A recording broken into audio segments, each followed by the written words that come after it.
Path, a talk show contemplating the causality of success and failure in mobile computing. Using Apple as a lens to look at telecom and traditional computing markets, we try to understand what it means to be great.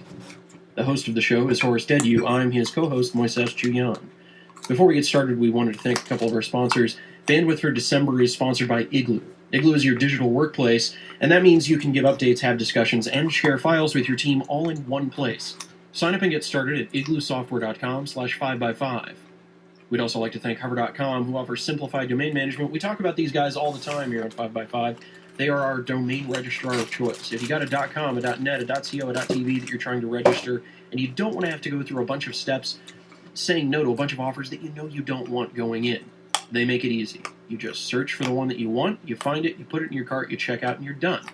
They've also got real human beings available for support, unlike others out there, and their number's right on the front page of their site. They've got a no-hold policy, so when you pick up the phone and call them, you just get a human being on the other side of things. It's amazing. They offer seamless transfers from other providers, so get your domains free from whoever they're stuck with right now. And they retain the amount of time you had left on those domains. They have elegant DNS management. They've got those additional services if you want them and more. And even though I'm not Dan, if you use the code DANSENTME or visit hover.com/DANSENTME, you'll get 10% off everything you buy from hover.com. Thanks again to Hover for supporting The Critical Path and 5x5. This week's episode of The Critical Path is also brought to you by Shutterstock.com and SourceBits.com. More about them as the show goes on. Hey, Horace. So, a number of things have happened this week, even though we're headed straight into the holidays. And I guess we're just getting this out there before a lot of people disappear for the long Christmas weekend, so to speak. Mm-hmm. Yes. So the problem is, it's been a bit of a hectic December given the news flow from frankly, there's been a lot going on with Apple's stock price, which has been, I think, a bit of a mystery. The data that's coming in on Apple is pretty good. They launched in China. They had in fact, they reported the China numbers, which is unusual for them. They've never done that before. So they had 2 million units of iPhone 5, I believe, sold in China in opening weekends. They've never had opening weekend numbers except for the U.S. before. So the problem is that whereas the news has been relatively good, we've had a lot of anxiety, skepticism, doubt, and uncertainty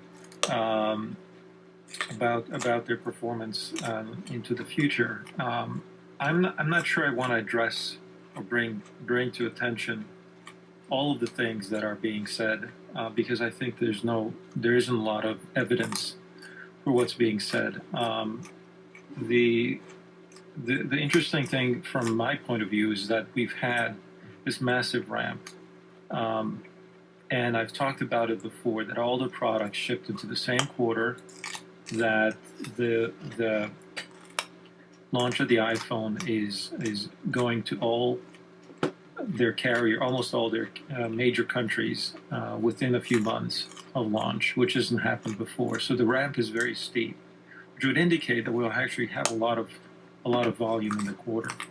Now, to contrast this, so just to give you an idea of the numbers, I haven't even put out my own number for what I think the quarter is going to have, but I think the numbers that are being put forward as the consensus are about 45 to 47 million iPhones, and that is a significant number. It's not going to be as high as Samsung. Samsung has already been able to ship over 50 million in the Q3 period.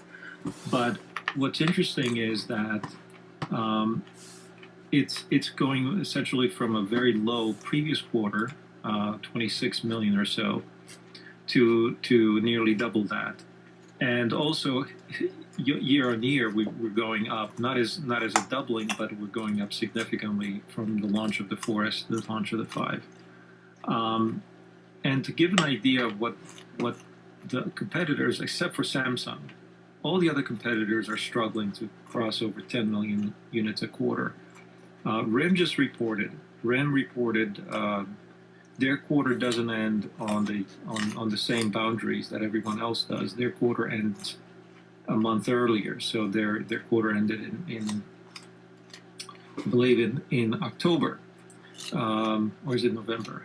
I guess it could be November. Sorry, and so they're not on the same overlapping the same months as everyone else, but they just shipped 6.9 million phone devices, Blackberries, and about 225,000 tablets.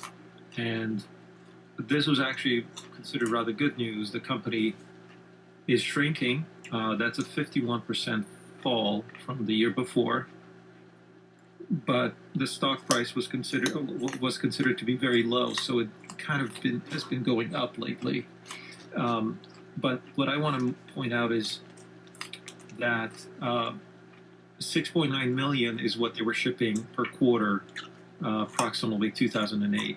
So they've kind of gone back to a volume level of 4 years ago. And then we have competitors that we don't know yet what they've done in this quarter, but we have competitors who are also below 10 million on average. And then we have Samsung, which is above 50, and Apple, which is below 50. But this is the landscape right now. The shocking thing with RIM, and I shouldn't sensationalize too much about this being a shock or not, but what caused this a bit of a surprise was that they also mentioned that when they launched the new product, their new BB10 based product, BlackBerry 10, I suppose you could say, is that they're going to change the way they're charging for service. Now, the curious thing here is that the BlackBerry brand has always been a service brand, in my mind anyway. People didn't hire the product to be just a device. They hired it because it was part of a service and device, and mostly it was hired to do messaging as a service. Whether that was corporate or personal, it was really always about providing this way of connecting people, and rather than just being a utility product. And I sometimes use the analogy that, in the sense that they sold beer as much as a bar will sell beer and make money from that, but really what the bar offers is a place where people meet. So the service provided by the bar is more of a social environment rather than simply being a place where you purchase beer. If you wanted to buy beer, you could buy it cheaper elsewhere.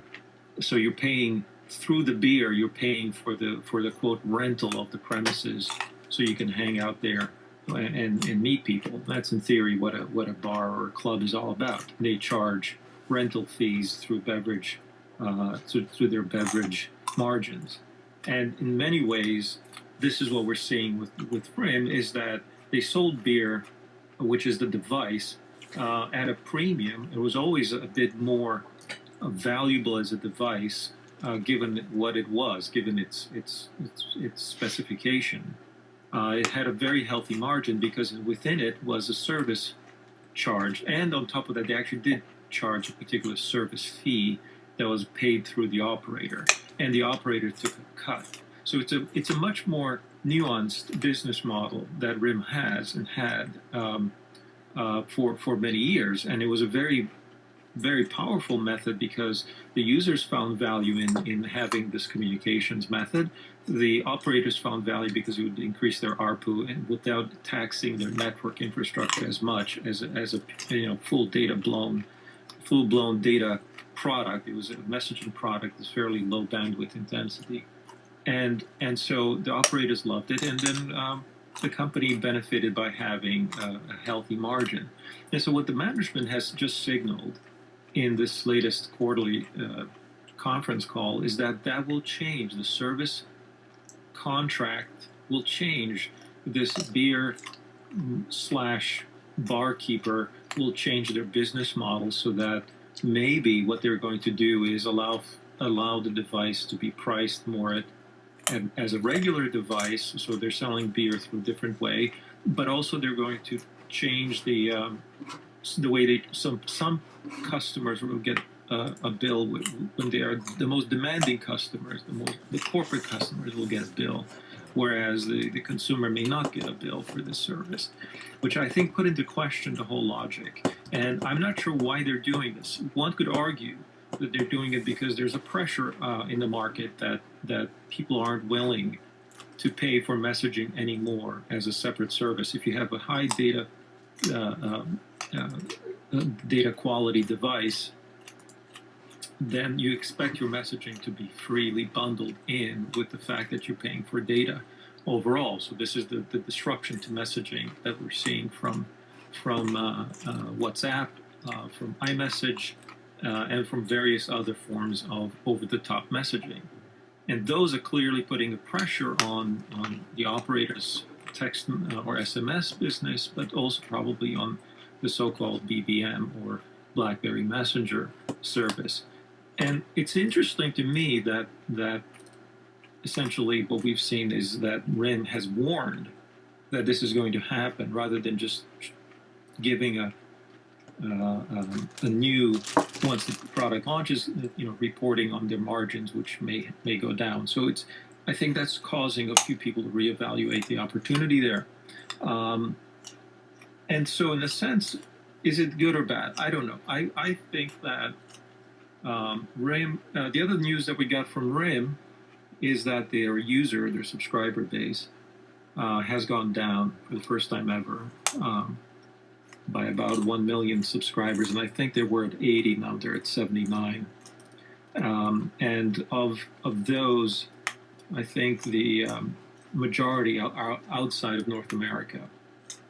And that's probably, again, indicative of where the opportunity was for low-end messaging, and now that opportunity may be finally going away.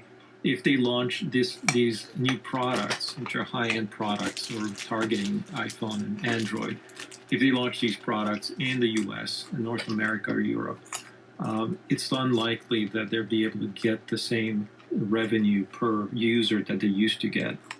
And so that's maybe what the warning is all about. I haven't done all the analysis yet. One needs to go back and try to evaluate how much of the profitability of RIM is due to their service and how much is due to the device.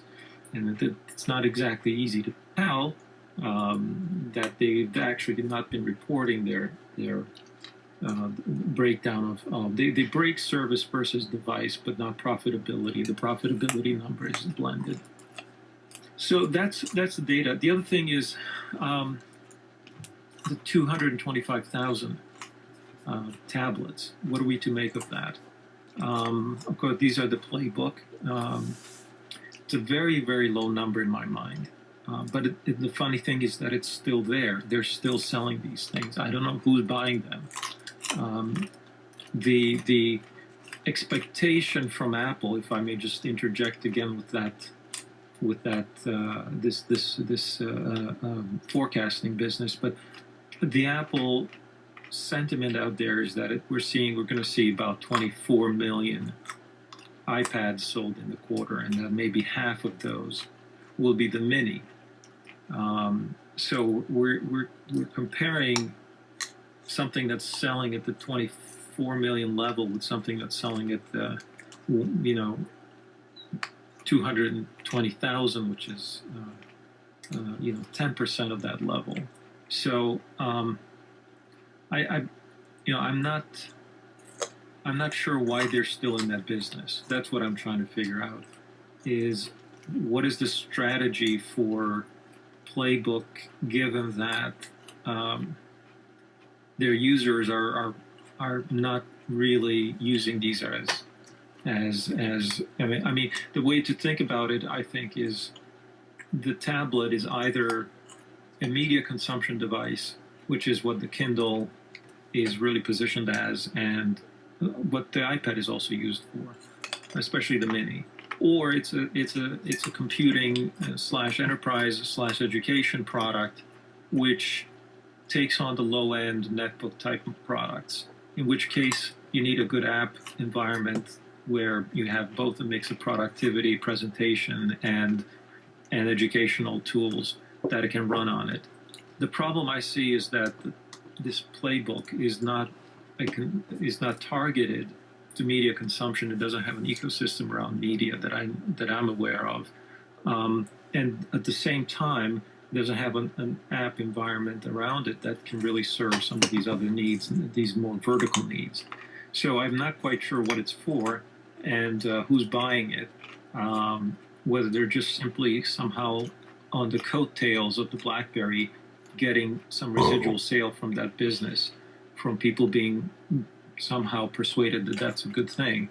So I'd love to hear some feedback on what the value proposition. We don't hear much about the playbook anymore. Well, the thing about the playbook, I've messed around with it at the last two CES shows, and I've had the on the floor experience of there's loads of stuff there that isn't really for anybody. It's manufacturers trying to crank out something that is going to be one among 7 different things on retailer shelves. And BlackBerry, it seemed, from the way that it was presented to people at this show, particularly the year that it debuted at CES, there wasn't a usage proposition for it. It was almost it was almost actively discouraged that people other than those working the booth touch the device, partly because at the time it was running about as hot as the sun. But it was all about, well, look, it can do this, and it can run Flash, and it can do this, and it can do this. But when I ask questions along the lines of, so I use an iPad right now, how is this going to replace the iPad? They'll say, oh, you can do everything you do on your iPad on this. Okay, well, how? Because I can't use all the same apps. I can't use the exact same workflow. I can't use the exact same just media consumption profile that I would with the iPad. So what's the point? And it seemed like the emphasis was more on the fact that, look, we've got one. It's got about 7,000 different compromises, and we're really not entirely sure who would care about this. But we've got one, and that's what's important. But that's that's exactly what I've imagined, and I'm just not sure who's actually buying them and what the logic of the product is.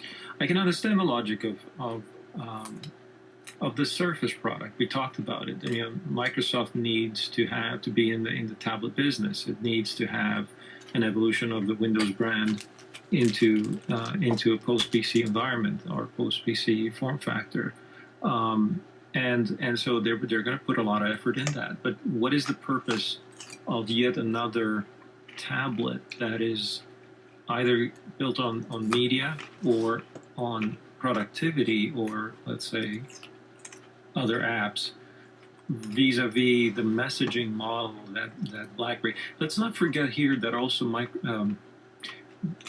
RIM has stated that they believe that what they have in BlackBerry 10 or BB10 is a future of computing. They really believe that somehow this is an alternative to the ecosystem, or what's the right word for it, the platform of Microsoft vis-a-vis iOS and OS 10 vis-a-vis perhaps Android as well. That is so hard to believe. I mean, I can understand that they would see themselves as a mobile phone alternative, that this is an alternative to a messaging business that is currently either texts or email. But to think that they can stretch so far as to reshape all of computing, I would say that Amazon has a better chance of doing that, thin as it may be, than RIM does. RIM, by the way, is also shrinking as a company. They're going to lay off another third of their workforce, just 5,000 people. So they'll be down to probably under 10,000 people, and that's painful enough. But it's to think that as you're doing this transition, that you're actually thinking that you're going to have a multi-screen, multi-use case scenario for a platform of the future. Not to mention, of course, that to be in the third spot, which is where they want to be, they're actually up against not iOS and Android, but against Microsoft and Windows Phone. Whenever Windows or Nokia and Microsoft talk about their position in mobile, they always say we're about being the third player. We're about being an alternative to a duopoly. And here's BlackBerry saying, REM saying that BlackBerry is the real third alternative. And curiously, actually, it may sell more than Windows. I mean, Windows Phone. Who knows? The one thing I point out is that they actually claim to be in